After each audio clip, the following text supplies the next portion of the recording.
병원이 입점한 상가, 투자자들이 가장 선호하는 상가 맞죠? 안정적이고 폐업률도 적고 처방전 덕분에 약국까지 같이 살아나는 구조 맞습니다.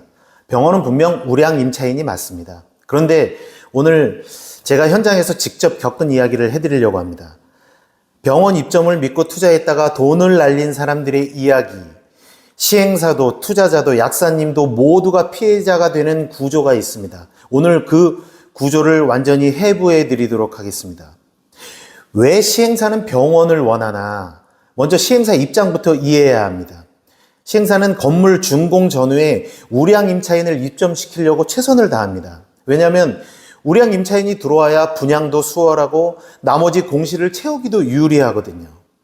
그래서 병원을 주로 선호합니다. 병원 하나 들어오면 약국이 따라오고 약국이 들어오면 주변 상가 분양도 살아나죠. 시행사 입장에서 병원은 상권의 앵커, 단 역할을 합니다. 근데 여기에 맹점이 있습니다. 이 상황을 악용하는 사람들이 있거든요. 병원이 입점하겠다고 하면서 무리한 지원금을 요구합니다. 처방전이 많이 나오는 내과, 이비인후과, 소아과 이런 병원들은 평당 300만 원을 요구하는 경우가 있습니다. 더 많게는 400만 원을 넘기도 합니다. 상권에 따라 차이는 있지만 상당한 금액이죠. 여기에 컨설팅 수수료는 별도입니다. 평당 50만 원 수준입니다. 이럴 때 시행사가 봉이 되는 겁니다.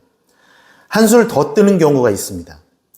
입원실이 필요한 병원을 입점시키겠다고 하면서 총 사용 면적 500평을 임차하겠다 이렇게 요구합니다. 그럼 평당 300만 원 이상을 요구하게 되면 총 지원금의 규모는 15억 원에 달합니다. 여기까지는 제안을 들어볼 수도 있습니다.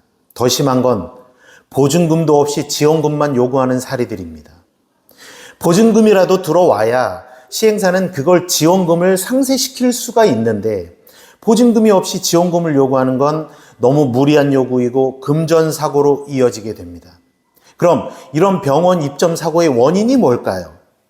첫 번째, 보증금 없이 지원금에 눈독을 들이는 병원. 이 경우 당장 급전이 필요한 컨설팅이나 인테리어 업자가 의사 선생님을 앞세워 시행사의 돈을 노리는 겁니다. 물론 정당하게 창업 자금을 마련하고 진료 의지가 강한 의사 선생님이 대부분입니다. 좋은 의도로 시작하는 분들이 훨씬 많습니다. 그러나 아주 드문 케이스지만 의사 면허증까지 위조해서 시행사를 속이는 사례를 저는 현장에서 겪어봤습니다. 두 번째, 보증금을 내는 병원도 문제가 있는 경우가 있습니다. 지원금부터 선지급하라고 요구하거든요. 시행사는 법인이라서 돈이 들어와야 나가는 구조인데 보증금은 2억인데 지원금 5억부터 지급하라고 독촉합니다. 이건 반드시 사고로 이어집니다. 그럼 시행사는 이 보증금을 어디서 어떻게 충당할까요? 시행사는 처방전이 많이 나오는 병원을 입점시켰으니까 약국 분양가에 지원금의 일부를 덮어서 분양을 하게 됩니다. 약사님들은 물론 수익을 보고 분양을 받겠지만 약국 분양가는 오를 수밖에 없습니다. 병원 컨설팅의 과도한 지원금 요구가 분양가 상승이라는 악순환으로 이어지는 겁니다. 그나마 병원이 잘 운영되고 환자들이 많이 찾고 약국도 안정적인 수익을 얻으면 다행입니다. 문제는 중간에 사고가 날 때입니다. 지원금을 처음부터 과도하게 지급하면 인테리어 업자가 돈 받고 공사를 멈추고 잠적하거나 컨설팅이 수수료를 받고 무책임하게 책임을 떠넘기는 경우가 있습니다. 피해는 시행사와 약국이 온전히 떠안게 됩니다. 그럼 어떻게 해야 할까요? 고액 지원금을 요구하는 병원과 계약할 때 반드시 지켜야 할 원칙을 알려드리겠습니다. 첫 번째, 보증금을 반드시 받으셔야 합니다. 보증금 잔금 완납 시에만 보증금 금액 범위 내에서 일부 지원금을 지급하세요. 두 번째, 지원금은 분할 지급이 원칙입니다.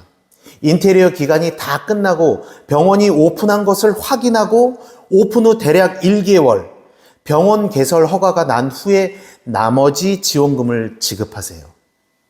세 번째, 이 모든 내용이 계약서에 명시되어야 합니다. 이렇게 해야 그나마 지원금 사고를 예방할 수 있습니다. 계약서에 없으면 나중에 아무 소용이 없습니다. 제가 이 내용을 굳이 설명하는 이유가 있습니다. 상가 투자자들이 알아야 투자의 실수를 하지 않기 때문입니다. 병원은 분명 우량 임차인이 맞습니다. 안정적인 수익으로 투자자들이 가장 선호하는 업종이죠. 그런데 믿고 투자한 병원 입점 상가에서 사고가 나면 어렵게 모은 투자금을 날릴 수가 있습니다. 그래서 투자자 여러분께 드리는 말씀입니다. 준공전 병원 입점 상가에 투자할 때 지원금 계약 구조가 어떻게 돼 있는지 반드시 확인하세요. 보증금이 제대로 들어왔는지, 지원금이 분할 지급으로 계약이 됐는지, 그리고 급하지 않다면 상가 준공 후에 병원이 제대로 운영되는 걸 확인하고 투자하세요. 그게 가장 안전한 방법입니다. 물론 지원금을 요구하는 병원 컨설팅이나 인테리어 업체가 모두 잘못됐다는 얘기는 아닙니다. 계약서상 문제가 없고 그리고 문제없이 계약을 하고 서로의 신뢰를 확인해서 좋은 병원으로 자리 잡는다면 모두가 승자가 됩니다. 우리가 사는 세상은 완벽하지는 않습니다. 항상 리스크가 존재합니다. 리스크를 줄이는 방법은 딱 하나입니다. 확인하고 점검하시면 됩니다. 지르는 것도 확인 후에 하시면 됩니다. 여러분, 두려워하지 마세요. 지금까지 정종복의 상가톡이었습니다. 여러분의 과정이 아름다운 성공이 되기를 진심으로 응원합니다. 감사합니다.